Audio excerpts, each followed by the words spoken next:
Welcome to the History and Heritage podcast with me, Liam Blake. Join me as we uncover hidden stories and insights that shaped our world. From mysteries to legacies, join us on this journey through time. How do you define a people? By the mythic kings they claim as ancestors, or by the soil they fought and died on? In the hills of County Tipperary, the beginnings of one family offers a remarkable answer. The O'Dwyers, or O'Dwyer in Irish. Most of their castles lie in ruins today, yet one, Kilnamanagh Castle, still stands. Why? Because their story is not just about land or bloodlines, but about patterns repeated across centuries. Every time the O'Dwyers lost sovereignty at home, they found a way to rebuild it elsewhere. O'Dwyer means descendant of Dubhuir, likely referencing an ancestor's dark hair and complexion. Tradition traces them to King Milesius of Spain, who led the Gaels to Ireland, but legend alone does not explain their enduring relevance. Beyond myth, the clan descends from the Laigin through Carbra, son of Cú Chorib, who moved into Munster and established the foundations of their Tipperary home. These ancestral roots planted them firmly in Kilnamanagh Lower, a land of steep hills and wooded valleys, a home that would repeatedly test their resilience. As lords of Kilnamanagh, they built Ballysheeda, Cloneyharp and Drumban castles. These were not just stone and mortar, but declarations of identity in a world of shifting powers. The O'Dwyers resisted Norman ambitions, standing alongside the O'Kennedys and O'Carrolls to protect language, faith and tradition. Yet, even the strongest fortresses could not withstand the tides of history. In 1652, Cromwell's conquest and the Act for the Settlement of Ireland stripped the O'Dwyers of their lands. Their castles crumbled, their foothold on Irish soil vanished. Here begins the defining pattern. The clan transformed loss into gain, dislocation into opportunity, and exile into influence. Wherever they were forced to go, they rebuilt not only lives but status, often rising to heights impossible at home. Consider one example. Philip O'Dwyer, uprooted from his ancestral home, eventually became governor of Belgrade under the Austrian emperor. Imagine that, a man whose family had fought English domination for generations in Tipperary, now enforcing rule in a foreign city for a foreign crown. The tension must have been immense. Loyalty to his roots versus duty to a new sovereign. But through it, he carved an authority and respect. His personal loss became public gain, a template repeated by others across Europe.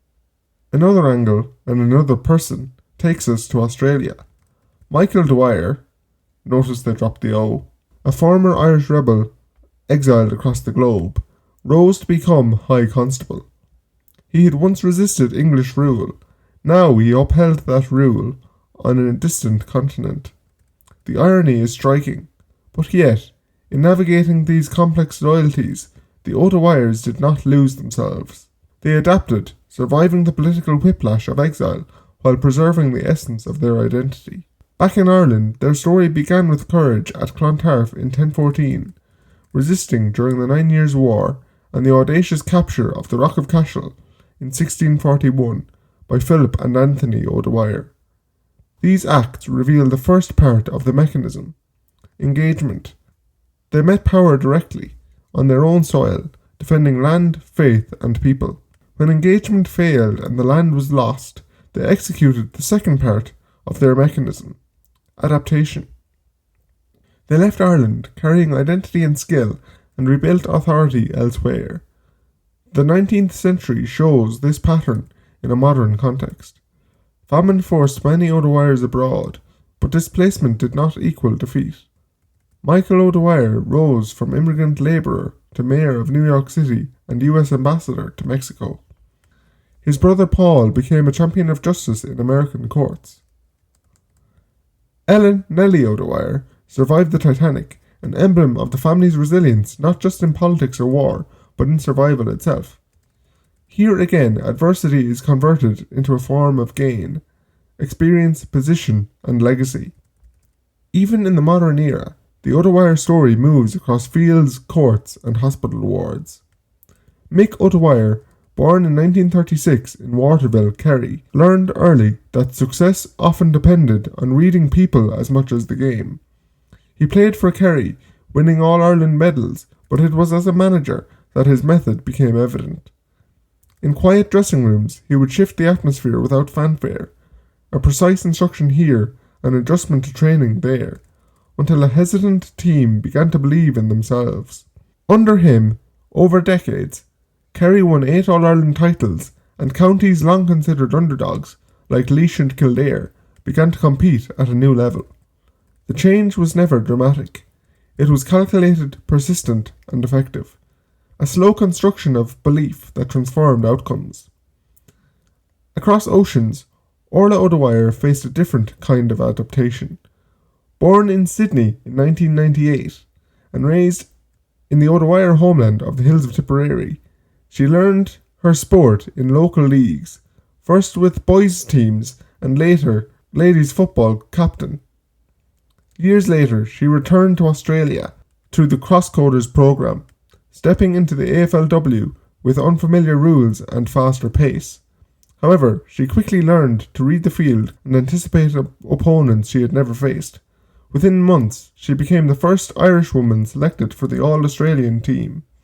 All of this was evidence of her ability to convert challenge into achievement, carrying her heritage across continents in a concrete, measurable way. Just before we leave to see an American Dwyer, Gráinne O'Dwyer grew up in Thurles and was already playing underage for Ireland in basketball at 15, marking her out early. Across her career so far with clubs like Glanmire and Father Matthews, she won multiple national cups and league titles, earning the Irish Times Sports Ireland Woman of the Month award in 2017 after steering a younger Glanmire side through a high-pressure cup run. She represented Ireland in both 5-on-5 basketball and 3-on-3, helping push the game forward at international level. In New York, Joseph O'Dwyer confronted life-and-death challenges of another kind. Born in 1841 in Cleveland, Ohio, he studied in Ontario and graduated from New York's College of Physicians and Surgeons in 1865.